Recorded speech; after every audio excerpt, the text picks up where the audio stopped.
হাকিমপুর সীমান্তে গত কয়েকদিন ধরে টানা দেখা যাচ্ছিল বাংলাদেশি অনুপ্রবেশকারীদের ভিড়। বিভিন্ন পথ ধরে ভারতীয় ভূখণ্ডে প্রবেশের পর অনেকে আবার এই সীমান্ত দিয়ে বাংলাদেশে ফেরার চেষ্টা করছিলেন। প্রশাসনের কড়া নজরদারি এবং সম্প্রতি শুরু হওয়া এসআইআর এর প্রক্রিয়ার চাপে সেই প্রবণতা আরো বেড়েছিল। তবে রবিবার সকাল থেকে পরিস্থিতিতে দেখা গেল বড় পরিবর্তন। টানা কয়েকদিনের তুলনায় অনুপ্রবেশকারীর সংখ্যা 1 লাফে কমে এসে দাঁড়িয়েছে মাত্র 10 থেকে 11 জনে। সীমান্ত রক্ষা বাহিনী সূত্রের দাবি, এই মুহূর্তে যে কয়েকজন বাংলাদেশি সীমান্ত ঘেঁষা এলাকায় অবস্থান করছে তারা দ্রুত নিজ দেশে ফিরতে চাইছে। সীমান্ত এলাকায় সকাল থেকেই বাড়তি সতর্কতা জারি করেছে বিএসএফ। সীমান্ত পথে নজরদারি বাড়ানো হয়েছে, পাশাপাশি স্থানীয়দের মধ্যে সচেতনতা চলছে। অনুপ্রবেশকারীদের জিজ্ঞাসাবাদ করে জানা যাচ্ছে, ভুয়ো নথি, বাড়তি নজরদারি এবং এসআইআর এর চাপের কারণে অনেকে আর ভারতে থাকতে ঝুঁকি নিতে চাইছে না।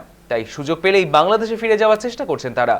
হাকিমপুর সীমান্তে এই আকস্মিক পরিস্থিতির বদল ঘিরে রাজনৈতিক মহলে শুরু হয়েছে জোর চর্চা।